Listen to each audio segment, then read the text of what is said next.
আসসালামু আলাইকুম প্রিয় ছাত্রছাত্রীরা, তোমরা কেমন আছো? আশা করি সকলে খুব ভালো আছো। এবং আজকে আমি তোমাদের সামনে হাজির হয়েছি হাই মাদ্রাসা টেক্সট এক্সাম বা মাধ্যমিক এক্সামের জন্য ইসলাম পরিচয় দেবে মনীষীদের জীবনী থেকে 8 নাম্বার থাকে। সেই 8 নাম্বার যাতে তোমরা সহজেই তুলতে পারো তার জন্য বেশি নয় মাত্র 30টি প্রশ্ন শর্ট কোশ্চেন তোমাদের সামনে তুলে ধরবো। আশা করি এই 30টি প্রশ্ন যদি তোমরা করে যাও পরীক্ষাতে অনায়াসে 6 থেকে 7 নাম্বার এই 30টি প্রশ্ন থেকে তোমরা পাবে। তাই ভিডিওটা স্কিপ না করে প্রথম থেকে শেষ অবধি দেখার অনুরোধ রইল।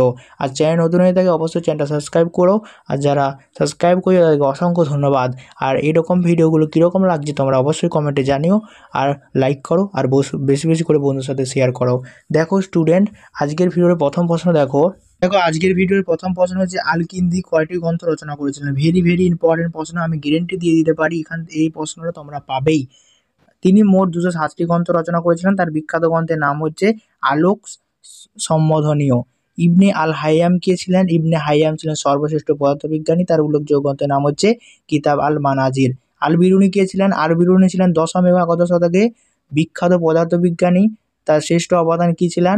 18টি মূল্যবান ধাতু এবং পাথরের আপেক্ষিক গুরুত্ব নির্ণয় করেছিলেন। তারপর যে আল-কিন্দি কে ছিলেন? আল-কিন্দি ছিলেন আরব জাতির সর্বশ্রেষ্ঠ দার্শনিক। তার পুস্তকের নাম কি? আলোক তত্ত্ব সম্বোধনীয়। তারপর যে ইবনে সিনা কে ছিলেন? ইবনে সিনা ছিলেন একজন চিকিৎসক, দার্শনিক এবং চিকিৎসক। তার পুস্তকটির নাম কি? কানুন ফিত তিব। আর রাজি কে ছিলেন? আর রাজি মুসলিম জগৎ তথা সমগ্র ধন্য যুগের অন্যতম শ্রেষ্ঠ চিকিৎসাবিদ। তার পুস্তকটির নাম হচ্ছে কিতাব আল হাইয়াম। ইবনে রুশ কে ছিলেন? ইবনে রুশ ছিলেন একজন আইনজীবী, চিকিৎসক, দার্শনিক। তার উল্লেখযোগ্য দুটি গ্রন্থের নাম তোমরা দেখে নাও, তাসফুল আর হচ্ছে আল কলিউল ফিতিন। তারপরে নেক্সট প্রশ্ন তোমরা দেখে নাও। দেখো প্রত্যেকটা প্রশ্ন কিন্তু তোমরা খাতায় নোট ডাউন করতে থাকো।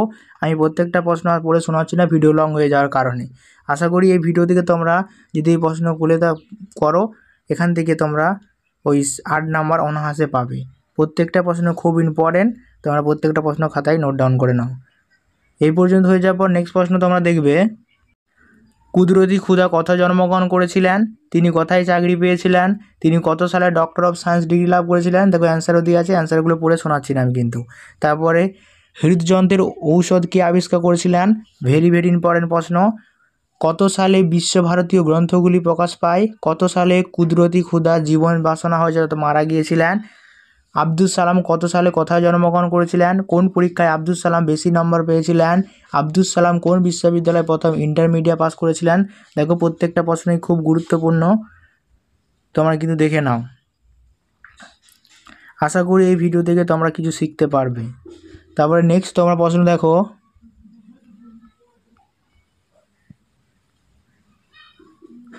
ডক্টর আব্দুল কালাম আজাদ কে ছিলেন? একজন বিখ্যাত মহাকাশ প্রযুক্তিবিদ।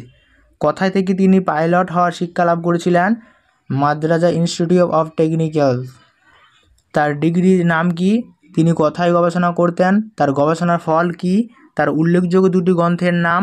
আর রাজি কোথায় জন্মগ্রহণ করেছিলেন? একজন শ্রেষ্ঠ চিকিৎসা বিজ্ঞানীর নাম। তারপর হচ্ছে সর্বশ্রেষ্ঠ গ্রন্থের নাম কি? তার সর্বশ্রেষ্ঠ গ্রন্থের নাম হচ্ছে কিতাব আল হাইয়াম। এছাড়াও আল রাজির আরেকটি মূল্যবান গ্রন্থের নাম হচ্ছে কিতাব আল মানসুর। দেখো প্রত্যেকটা প্রশ্নই খুবই গুরুত্বপূর্ণ, দেখে নাও তোমরা। তারপরে এই পর্যন্ত হয়ে যাওয়ার পর তোমরা দেখবে শেষ প্রশ্ন রয়েছে তার বিশুদ্ধ গ্রন্থের নাম হচ্ছে কানুন 15। আমি আশা করি এই ভিডিওতে তোমরা কিছু শিখতে পেরেছো। যদি শিখতে পেরে থাকো অবশ্যই চ্যানেলটা সাবস্ক্রাইব করে লাইক করো, বেশি বেশি করে শেয়ার করো। কেমন লাগলো কমেন্ট করতে ভুলো না। বাই, নেক্সট ভিডিওতে আবার দেখা হচ্ছে।